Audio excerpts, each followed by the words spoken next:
시편 113편 1절부터 9절까지의 말씀, 제가 읽고 말씀 나눕니다. 할렐루야, 여호와의 종들아 찬양하라. 여호와의 이름을 찬양하라. 이제부터 영원까지 여호와의 이름을 찬송할지로다. 해 돋는 데에서부터 해 지는 데까지 여호와의 이름이 찬양을 받으시리로다. 여호와는 모든 나라보다 높으시며 그의 영광은 하늘보다 높으시도다.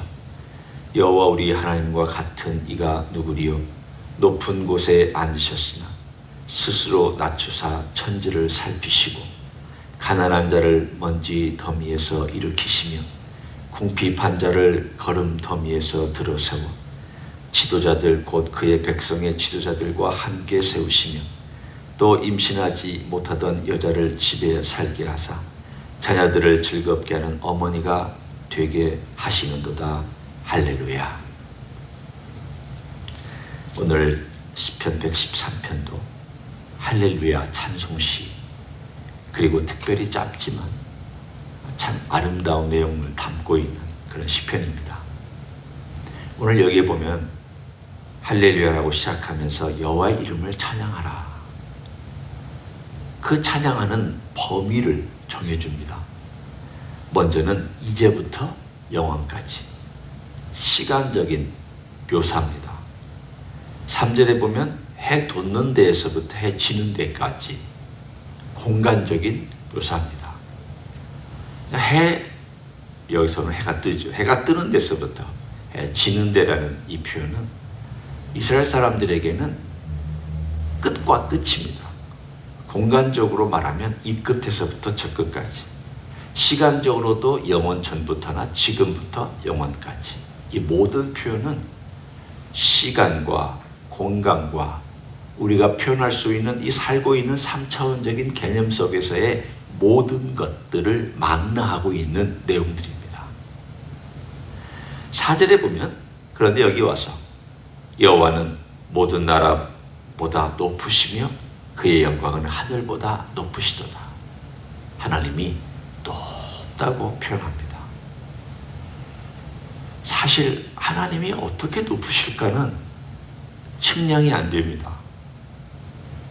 왜냐하면 우리가 여기서부터 높다 그러면 2층이고 2층보다 높다면 3층이고 3층보다 높다 하면 저 위 공간 또 하늘이지만, 또 우리가 알고 있는 어떤 과학적인 지식을 동원하면 아니 온 우주도 이렇게 있다고 하고, 거기에 은하수같이 우리 은하계가 그 많은 은하계 수억 개가 된다고 얘기하는 은하계와 같은 그런 은하계가 또 보이지 않는 곳에 많이 있다고 하는데, 어디가 위며 어디가 아래며 어디가 좌측이며 어디가 우측이며 사실은 다 헷갈리는 이야기입니다. 그러나 명확한 게 한 가지가 있습니다. 공간, 시공간의 개념으로 따지면 어디가 위아래며 어디가 좌에 운지에 다 혼돈되지만, 예를 들어서 우리나라 반대쪽에 살고 있는 나라들은 위가 어디입니까? 우리가 다르잖아요. 방향이 다르잖아요. 그러나 확실히 한 가지, 이 우주보다 더 크시니, 우리는 이 시공간이라고 하는 이 뭐라고 표현해야 될까요? 한정된 어떤 공간, 이 우주의 공간보다 더 크시니, 더 높으시니, 이 모든 걸 감싸고 있기 때문에 사실은 어디에서 보든지 다 위입니다. 오늘 본문에 하늘보다 높다고 그랬습니다. 하늘은 우리가 표현할 수 있는 최고의 높이, 이 모든 것보다 높으신 하나님. 이 시편 기자는 과학은 알지는 못했지만 그가 성령의 감동을 받아서 그가 표현할 수 있는 모든 표현을 다 하고 있습니다. 하나님은 이런 분이시다. 하나님은 공간을 초월해 계시기 때문에 높으시다, 넓으시다, 시간적으로 제한이 없으시다. 그리고 나서 오늘 본문에 가장 중요한 핵심되는 본문이 등장합니다. 5절부터 9절입니다. 저는 이 구절을 읽으면서 늘 생각합니다. 시편이 이렇게 노래한 걸 보면 성령께서 구약 시대에 복음의 이야기를 군데군데 숨겨놓으셨구나. 이 사람들이 뭘 의도하고 노래했는지는 본인도 어떨 때는 의식하지 못할 때가 있습니다. 성령께서 감동함으로 어떤 메시지를 주실 때 나는 이 메시지를 이 시대에 전달한다라고, 이 시대의 성도들과 함께 찬양한다고 메시지를 전달하고 있지만 성령의 의도는 그보다 훨씬 더 멀리 바라보시고 더 깊은 내용을 전달할 때가 있습니다. 선지자들 내용 다 이해하지 못했습니다. 그런 하나님이 주신 감동으로 예언했습니다. 시편의 기자 이 모든 내용 다 알지는 못했지만 감동으로 노래했습니다. 그게 바로 오늘 5절 6절입니다. 여호와 우리 하나님과 같은 이가 누구리요 높은 곳에 앉으셨으나 스스로 낮추사 천지를 살피시고, 스스로 낮추사 천지를 살피신다는 이 6절의 표현을 한번 우리가 같이 살펴보기를 원합니다. 보십시오. 스스로 낮췄습니다. 이것은 마치 이런 장면을 생각하게 합니다. 왕에 앉으신 분이 높은 보좌에 이렇게 보면은 층계가 얼마나 올라가는지 각 나라마다 다르지만 높은 왕자가 있습니다. 저 아래 신하가 있습니다. 그런데 그 신하는 자기 백성입니다. 백성에게 와서, 백성이와 이 왕에게 와서 내 억울함을 하소연합니다. 내가 이렇게 억울함 재판을 받았다. 내가 이렇게 힘들다고 엎드려서 하소연합니다. 그러면 이 왕이 이 높은 자리에서 스스로 내려가서 낮은 자리까지 내려가서 들어올린 다음 네가 원하는 게 뭐냐? 네 사정이 뭐냐? 네가 어떻게 해서 그렇게 억울함을 당하였느냐? 나에게 한번 얘기해봐라. 그리고 얘기를 다 듣고 나서 그것을 자세히 들은 다음 살피는 그 동작을 여러분이 오늘 이 6절에서 생각해 보십시오. 오늘 지금 시편 기자는 그 동작과 그 모습과 그 장면을 마치 스스로 낮추사 천지를 살피시는 하나님의 모습으로 묘사해주고 있습니다. 그게 어떤 사건입니까? 구약에 보면 여러 사건들이 있지만 가장 굵직하게 하나님께서 스스로 낮추신 것은 출애굽할 때에 하나님께서 성막에 내려오셔서 누추한 이스라엘 백성과 함께 동행하셨던 그 이야기가, 하나님의 임재 이야기가 바로 스스로 낮추신 이야기입니다. 아니, 하나님이 하늘 보좌에서 내려오셔서 백성과 함께 있는 게 뭐 그리 크게 대수로운 일입니까? 예, 대수로운 일입니다. 왜 대수로운 일이냐? 하나님이 어떻게 죄 많은 인생들, 원망하고 불평하고 짜증내고 뒤돌아서면 하나님에 대하여서 이러쿵저러쿵 잔소리하는 그런 백성들과 함께 우주보다 더 높으신 하나님이 내려오셔서 함께 같이 동행하실 수 있느냐? 한번 생각해 보십시오. 여러분이 같이 친구라고 여길 수 있는 사람은 어떤 사람입니까? 여러분을 귀찮아하지는 않아야 됩니다. 여러분하고 대화를 나눌 때 그래도 뭔가 마음이 통하든지 말이 통해야 됩니다. 말이 안 통하는 사람하고 1시간만 같이 있어 보십시오. 20시간 하루같이 느껴질 것입니다. 그런데 하나님하고 우리하고 말이 통하냐? 그러면 어떻습니까? 하나님과 여러분은 말이 통할 것 같은 사이라고 생각하십니까? 만약 죄인이라면 통하지 않습니다. 아니, 통하지 않는 정도가 아닙니다. 하나님 앞에서는 죄인은 죽습니다. 이스라엘 백성? 그들이 거룩한 백성이냐? 본질적으로 거룩하냐? 거룩하지 않습니다. 하나님께서 그들에게 피를 뿌려서 그야말로 신의 산에서 피를 나도 뿌리고 뿌려서 백성 삼으셨기 때문에 하나님께서 그들 가운데 머무시고 작정하고 그리고 성막에 머무시고 스스로 낮추셔서 백성 가운데 함께 거하셨던 그 장면은 백성이 거룩하기 때문에 머무신 게 아니라 하나님께서 그들을 거룩하게 만들어 주시고, 그래도 사실은 이 표현이 이상하게 들릴지 모르지만 사랑하기 때문에 참고 참아서 그들과 함께 머무신 것입니다. 조금 비교하자면 우리가 자식을 사랑하기 때문에 또 참고 또 보듬고 또 받아주고 하는 것과 마찬가지입니다. 오늘 이 스스로 낮췄다라고 하는 이 이야기, 이 6절의 이야기는 하나님의 구약의 이야기입니다. 하나님께서 성막에 그리고 나중에는 성전에 내려오셔서 이스라엘 백성과 함께 거하시고, 나중에 하나님께서 참다 결국 에스겔서에 보면은 하나님의 영광이 떠나는 장면이 나옵니다. 내가 더 이상 너희들과 함께 있을 수가 없다. 그래서 에스겔에 보면 하나님의 성전이, 에스겔은 이 영광의 장면이 떠나는 것을 보았을 때가 아직 예루살렘 성전이 멸망당하기 직전입니다. 에스겔은 바벨론의 두 번째 포로로 잡혀갔기 때문에 약 2년 전쯤 잡혀가서 그 사이에 이 예언을 보고 환상을 보고 백성들에게 전해준 내용입니다. 따라서 어떤 의미로 보면 아직 영광이 떠나지 않았지만 곧 떠날 것을 보았습니다.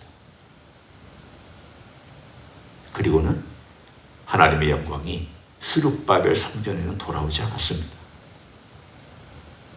하나님께서 이스라엘 백성을 돌봐주셨고 그들의 삶 속에서 그들의 기도를 들어주셨습니다. 그들의 공동체를 높이 그리고 경건한 삶을 살아갈 수 있도록 참 아름다운 공동체를 만들어 주셨습니다. 믿음을 지키게 해주셨습니다. 그러나 성전에는 돌아오시지 않았습니다. 그리고 예수님께서 이 땅에 오셨을 때가 바로 이 장면입니다. 예수님께서 스스로 낮추사 천지를 살피시고, 7절을 보십시오. 그가 어떤 일을 행하셨는지가 7절입니다. 가난한 자를 먼지 더미에서 일으키시며 궁핍한 자를 거름 더미에서 들어 세워. 오늘 여기에 이 장면을 보면 먼지 더미는 사실은 거렁뱅이가 머무는 곳입니다. 그냥 길바닥에서 살고 있는 먼지더미, 거름더미는 우리가 흔히 얘기하듯 그야말로 퇴비를 만드는 그러한 분비물이 있는 곳. 그러니까 그 주변에 살고 있는 사람은 가장 비천하고 가장 낮은 그런 계급의 사람들입니다. 옛날에 우리가 무시했던 사람들, 옛날 한국에도 이런 사람들이 있었잖아요. 이런 종류의 사람들을 하나님께서 가난한 자, 연약한 자, 가장 비천한 자, 가장 어리석은 자를 하나님께서 살피시고 돌아보시고, 너무 불쌍하다, 너무 안 됐다. 그래서 그를 일으켜 세우셔서 어떻게 만들어 주셨느냐, 8절과 9절에 있는 것처럼 남자는 이렇게 만들어 주시고 여자는 이렇게 만들어 주셨습니다. 곧 남자는 백성의 지도자들과 함께 세워주시는 높은 위치에 올려놓으셨고, 여자는 임신하지 못했고 가장 비천하게 취급받던 여인을 집의 존귀한 여인으로, 생산할 수 있는 여인으로 만들어 주셨습니다. 오늘 시편 113편은 바로 복음입니다. 구약에 우리에게 이미 말씀해 주신 복음의 이야기가 시편 113편.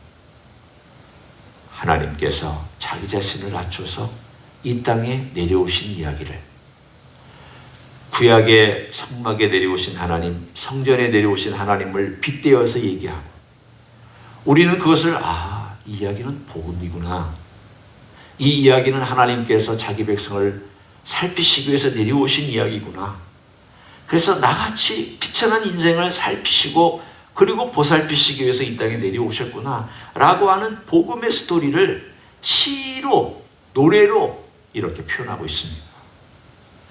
오늘 이 이야기가 우리들의 이야기입니다. 자, 그러면 한번 우리에게 적용해 봅니다. 우리는 그렇게 낮은 사람이었습니까? 우리는 거름더미 있고 먼지더미 있는 사람이었습니까? 아마 여러분은 이렇게 대답하실지 모릅니다. 목사님, 그 정도 신분은 아니죠. 그렇게 먹고 살기 힘들었던, 그렇게 거렁뱅이 같고 흔히 말하는 옛날에 똥 퍼서 살고 있던 그런 레벨의 계급은 저는 아닙니다. 이렇게 얘기할 수 있습니다. 오늘 이것을 한번 우리 영적인 상태로 한번 놓고 생각해 보기 원합니다. 사회적인 신분, 영적인 상태로. 내가 하나님 앞에서 어떤 영적인 상태로 과거에 살아왔느냐. 예수님을 제대로 알지 못할 때 교회는 다녔지만 섬기는 것이 진짜 뭔지도 모르고 사랑하는 것이 뭔지도 모르고 나만 알고 살아왔던 내 모습이 어떤 것이었을까? 인생이 자기 안에 갇혀 있다면, 자기의 욕망과 자기의 이기심과 자기의 생각에 갇혀 있다면 죽은 거죠. 죽어 있는 거나 마찬가지죠. 먼지더미 있는 거나 마찬가지죠. 거름더미 있는 거나 마찬가지죠. 사회나 마찬가지죠. 내 영혼이 죽어 있는 거죠. 살아있다고 하나 실상은 네가 죽었도다. 경건의 모양은 있으나 경건의 능력은 상실한 거죠. 겉모양은 경건할 수 있습니다. 겉모양은 교회 다니면서 사단계 3년이면 풍어를 읊는 것처럼 풍어를 읊을 수 있습니다. 심지어는 방언기도도 할 수 있습니다. 심지어는 유창하게 메시지를 전달할 수도 있습니다. 뭐든지 할 수 있습니다. 흉내낼 수 있습니다. 모양은 갖출 수 있습니다. 번지르르 할 수 있습니다.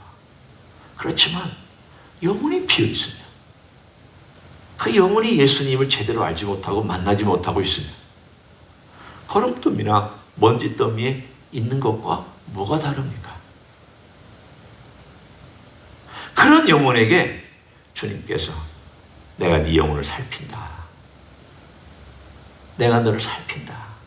내가 낮은 자리까지 내려와서 너를 위해 죽은 것은 내가 너를 사랑하기 때문이고 내가 너를 살펴주기 때문이 아니냐. 네 영혼을 봐라. 네 내면을 봐라. 네가 정말 네 영혼이 살아있느냐. 우리 예수님을 모르는 사람이라면 이것이 예수님을 소개하는 복음이고, 예수님을 알고 있다고 얘기하면서 신앙생활을 하고 있는 사람에게는 비어있는 공간이 뭘로 채워져 있느냐에 대한 이야기의 도전입니다. 스스로 낮춰서 우리를 살피고 계시는 예수님으로 내 마음이 채워져 있다면 우리는 하루 생활할 때에 예수님을 생각할 것입니다. 오늘 하루 걸어갈 때에 예수님께서 나에게 뭐라고 말씀하시는지 들으려고 할 것입니다. 아침에 일어나서 첫 번째 앉아서, 침대에서 앉아서 내가 하루를 시작할 때 눈을 감고 첫 마디가 주님 고맙습니다. 감사합니다. 하루 시작합니다. 이 하루 주님 동행해 주십시오. 짧은 몇 마디라도 그렇게 출발하면 시작할 것입니다. 오늘 한번 이것을 나에게 적용시키십시오. 내 지금의 영혼이 먼지더미, 거름더미인가? 내가 거기에 지금 머물고 있는가? 아니면 우리 주님이 내 안에 계시기 때문에 나는 풍성한 삶으로 그 안에 예수님의 생명이 흐르는, 생명의 물이 흐르고 있는 시냇가요, 강가요, 생명의 역사가 내 안에서 일어나고 있는가? 예수님 내 안에 계시면 남들이 알지 못하는 풍요로움이고, 예수님 내 안에 계시면 남들이 알지 못하는 든든함이 있고, 예수님 내 안에 계시면 남들이 표현하지 못하는 기쁨이 내 안에 있습니다. 오늘 하루도 만약에 만약에 내가 그걸 놓치고 산다면 기도하시면 됩니다. 부탁하시면 됩니다. 주님, 도와주십시오. 제 안에 기쁨이 없네요. 우리 주님으로 말미암아 기쁨을 회복하게 해주십시오. 주님, 제가 삭막하네요. 우리 주님의 은혜가 시냇물처럼 흘러서 저를 좀 적셔주시고 저의 메마른 땅을, 마음의 땅을 풍성하게 만들어주세요. 주님, 오늘 제가 너무 많은 것들로 팍팍해서 틈도 없고 주님을 생각할 여유도 없다면 주님, 그 빈틈에서 주님을 찾게 해주세요. 주님, 제가 주님 없이는 살 수 없는 걸 알지만 의외로 게으르고 의외로 고집스럽고 의외로 저 자신의 삶의 테두리에 벗어나지 못하면서 늘 그렇게만 살고 있는데 주님, 이제는 주님을 찾고 살게 해주세요. 주님이 우리를 살피시고 계시는데 우리도 찾아야죠. 주님이 돌보시는데 우리도 구해야죠. 주님이 만나시려고 가까이 계시는데 우리도 두드려야죠. 주님께서 우리의 마음을 도와주시려고 하는데 우리의 마음을 주님께 내려놔야죠. 열어놔야죠. 고백해야죠. 그리고 요청하셔야죠. 이렇게 좀 도와달라고. 우리 주님께서 행하신 이 놀라운 복음의 이야기가 오늘도 나에게 적용되는 놀라운 은혜가 있기를 예수님의 이름으로 간절히 축원합니다. 기도하겠습니다. 하나님, 감사합니다. 하나님께서는 구약의 백성들과 함께 계시기 위해서 성막에 내려오셔서 영광 가운데 함께 하셨으며 성전에 오셔서 이스라엘 백성과 함께 거하셨습니다. 스스로 낮추셔서 이스라엘 백성 가운데 있었습니다. 그들과 함께 있으면서 그들을 도와주시기를 원했고 살펴주시기를 원했습니다. 그렇지만 그들이 반항할 때, 그들이 거절할 때 우리 하나님은 그들 가운데 계시다가 결국 떠날 수밖에 없었던 슬픈 이야기도 있습니다. 주님, 우리는 거름더미와 같을 때가 많고 먼지더미와 같을 때가 많습니다. 생명의 물이라 찾아볼 수 없을 만큼 각박하고 딱딱하고 메마르고 거칠고 삭막하고 생명의 기운조차 느껴보지 못할 정도로 그러한 먼지더미와 같이 느낄 때가 있습니다. 주님, 이런 나를 불쌍히 여겨 주시기를 원합니다. 우리 주님의 생명이 없이 내 뜻대로 내 마음대로 살고 있다면 이제 우리 주님의 나를 위해서 흘리신 보혈의 십자가 앞에 다가와 주님의 보혈로 그 메마르고 반항했던 사막과 같은 마음 씻어주시기를 원합니다. 깨끗하게 만들어 주시기를 원합니다. 주님의 보혈이 흐르는 마음으로 만들어 주시기를 원합니다. 그래서 다시 생명이 소생되게 하옵소서. 생명의 역사가 일어나게 하여 주옵소서. 기쁨이 회복되게 하여 주옵소서. 주님을 향한 기도가 회복되게 하여 주옵소서. 주님과의 만남이 새록새록 기록되고 그리고 그것이 하루의 아름다운 이야기가 되도록 축복하여 주시옵소서.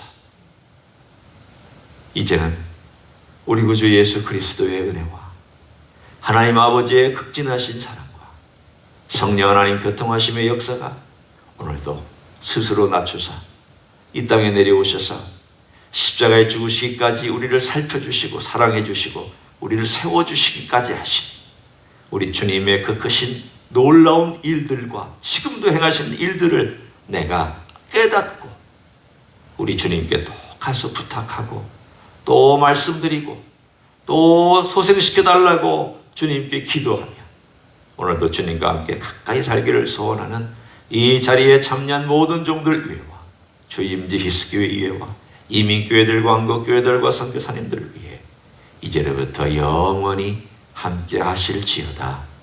아멘.